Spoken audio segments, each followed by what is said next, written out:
నీరు త్రాగడం అనేది సకల రోగ నివారణకు మంచి తరుణోపాయం అని చెప్తారు. దీన్ని ఏ రకంగా మనం సమర్థించవచ్చు? ఈనాటి కాలంలో పిడిక్కి బియ్యానికి ఒకే మంత్రం అంటూ ఒక సామెత చెప్తూ ఉంటారు. ఏం చెప్పినా ఒకేటే అన్నట్టుగా మాట్లాడుతూ ఉంటారు. నీళ్లు తాగాలి, లేకపోతే శరీరంలో నీటి నిల్వలు తగ్గిపోతాయి, రోగం వస్తుంది అని కూడా అంటూ ఉంటారు. ఇవేవి నిజం కాదండి. ఎవరికైనా అనారోగ్యం కలిగి కిడ్నీలు పాడైపోయి డయాలసిస్తో ఉన్నప్పుడు అలాంటి వాళ్ళు నీళ్లు తాగితే ఏమవుతుందండి? అత్యంత వేగంగా కైలాసం చేరుకుంటారు. అలాగే సందర్భాన్ని అనుసరించి మన ప్రవర్తన ఉండాలి. పిడిక్కి బియ్యానికి అన్నట్లుగా ఈనాటి కాలంలో ఏం చెప్పినా ఒకటే అన్నట్లుగా చెబుతూ ఉంటారు. ఉదాహరణగా చెప్పాలి అంటే రాశి ఫలాలు కావచ్చు, నిత్యగోచారాలు కావచ్చు, గ్రహచారాలు కావచ్చు, జ్వరం కావచ్చు. జ్వరం వచ్చింది రాగానే పారాసిటమాల్ వేసుకుందామా అంటారు. వివిధ పేర్లతో మార్కెట్లో 250, 500, 650, ఇప్పుడు 1000 mgల మాత్రం కూడా వేసుకుంటే కూడా తగ్గడం లేదు. కానీ ఆయుర్వేద సిద్ధ వైద్య విధానంలో లేక మూలికా వైద్య విధానాలలో జ్వరం రావడానికి కారణం లక్షణం తెలుసుకొని ఆ లక్షణానికి చికిత్స అందించాలి అంటుంది ఆ శాస్త్రం.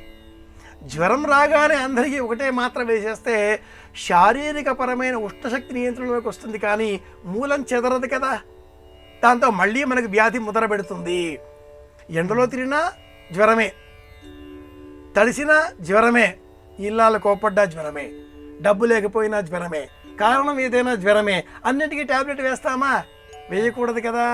కనుక ఈ మాట వెనుక అంతటి కథ ఉంది. తెలుసుకుని ప్రవర్తించాలి అంటారు వివేకం తెలిసిన వారు.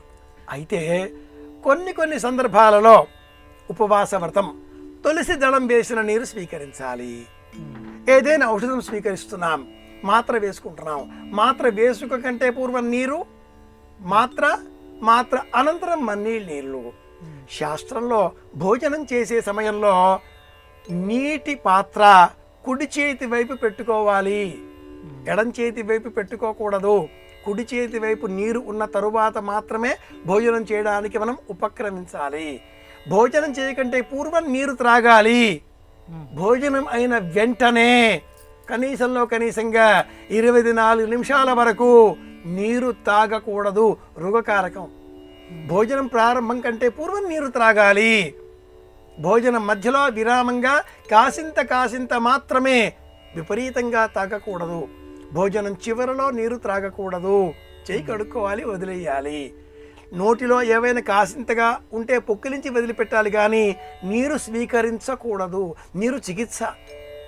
అలాగే ఆప ఇద్వా ఉపేషజీ ఆపో అమీ వచాతనీ ఆప సర్వస్య భేషజీ తాస్తే కృణ్వంత భేషజం. భైషజ్యము అంటే వైద్యం. నీరు చికిత్స నిజమే, కానీ ప్రమాణంగా తెలుసుకొని పద్ధతి ప్రకారంగా ఆ జల చికిత్సా విధానం అనే ఒక విధానం ఉంది. ఆ విధానంతో మనం స్నానం చేస్తే లేక స్వీకరిస్తే, పాలన చేస్తే ప్రయోజనం చేకూరుతుంది. పంచకర్మ చికిత్స విధానంలో 5వ చికిత్సా విధానం జలం, నీటితో కూడుకుని ఉంటుంది.